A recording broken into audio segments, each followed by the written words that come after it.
So soulmate, this is the version of what you're going to be making, what you saw on the thumbnail, right? So first of all, I'll cut the flap part. The waist circumference is 32.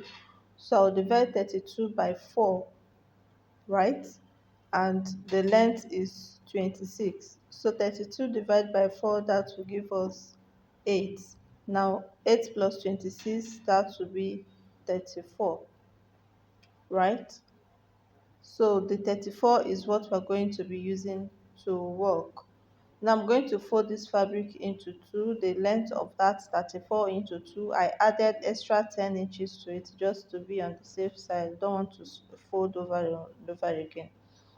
Okay, so like I said, 34, I added extra 10 inches to it. Now I'm going to use this fold to make a triangle. Okay, that is to cut 180-degree flare. I'll use it to make a triangle. This is the way it is. I'll fold it over this way and I have the triangle like so. So once the triangle is folded, I'm then going to cut according to my measurement. I'm going to place this tape to where I will get 8, which is the waist 34 divided by 4, right? 32 divided by 4. So I'll mark the 8 and then start the measurement from the beginning to where the 8 is. I will take it round this way. Okay, so this is my radius. Now I'm going to take the length of the skirt, which is 26, including hemming allowance. You can have 27 or 28 depending on how much you want to fold it. So I'm going to place my tape from the up to that side and mark it all round. I'll mark it all round to get a very nice shape. So once I'm done marking it round, the next thing is to cut it out. You can use your free hand, align it properly, and then cut it out. First, we're going to be cutting out this one. Now, this thing that I cut out, I will not throw it away. I will use it for something else. Okay, if you're looking for how to maximize your fabric. Now, this is the flare, which is the skirt part of the gown. I'm going to cut lining exactly this because I'll use lining to turn it. Now to the upper part, I'm going to measure the length of the top or the blouse, which will be the shoulder line. So I'll rule it this way to get the shoulder area. Now the shoulder, the depth of the neckline, I use 3 inches. And the width also I use 3 inches. This is not for an adult, it's a big baby, okay, a girl. So at that point I'm going to mark the shoulder measurement of 13 inches and I will come down by 1 inch to slant the shoulders. I'll come down by 1 inch to slant the shoulders this way. All right, so from the shoulder I'll mark the chest line or the bust line. There's no bust, so it's the chest line, right? And then on that chest line I'm going to mark the circumference plus seam allowance. This would waistline, I'll mark the circumference plus seam allowance, and then I'll put a dart to it. I'll put a dart because she's growing, she's not a small baby anymore. Okay, so ½ inch, that is what I'm using, and then I'll connect it to the ½ inch on both sides. Now I'm going to add back the dart that I took away.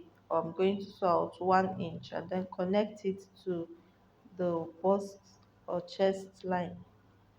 Okay, I'll mark my shoulder to make sure they're on the same line, and from there I'm going to connect my armhole line or my arm side right? So this is for the front, and the next thing we're going to do is to cut it out. Very simple.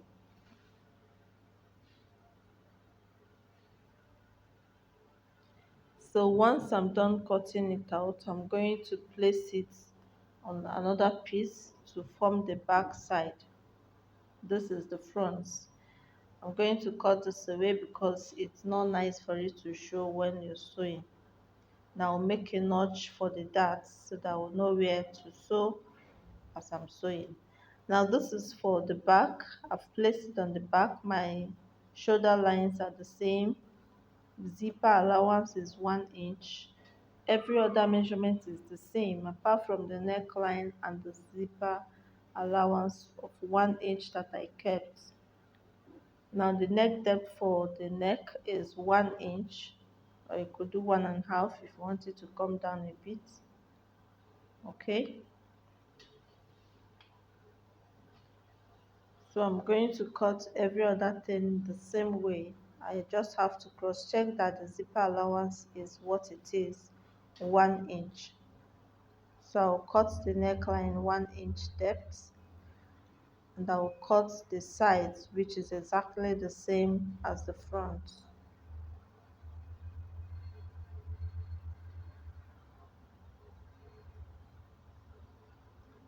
I just have to trim to make sure everything is fine.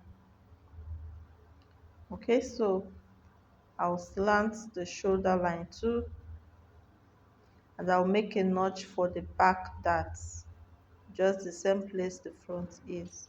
And this is it. We're cutting the lining exactly the same way. Now to the cape, this is what we have. Remember when I said don't throw this away, we're going to use it to cut another design. So I will measure the height of that cape, and I have 7 inches including seam allowances. Okay, so I'll use my cuff to slant it to the point this way.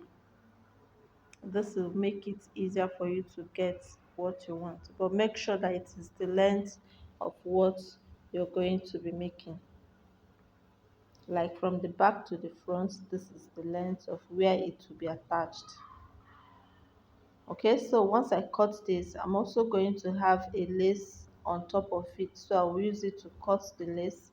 For this one, I'm cutting 3 more because 2 on each part. Then I'll have a lace that I'll place on top of it just to give it a different look.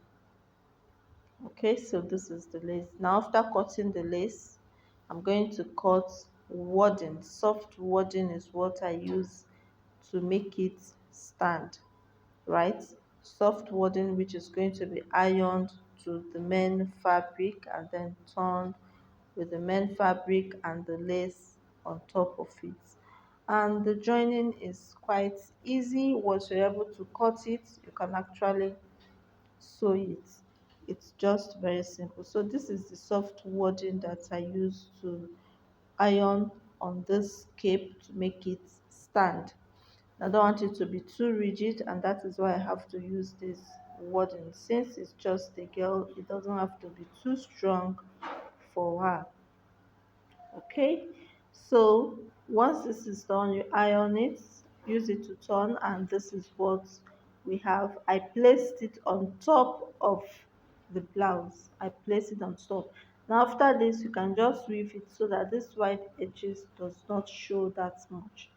Okay, so I just placed it on top from the front to the back using the dart line as my guide. Okay, the armhole was just done with lining, the zipper, and all that. So I believe you can actually sew it since you've seen how to cut it. It's quite easy and very beautiful, right?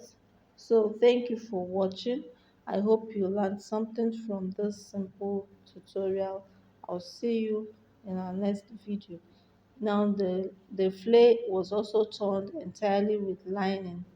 Okay, like I said before, I'm going to cut the lining exactly the same way and use it to turn it.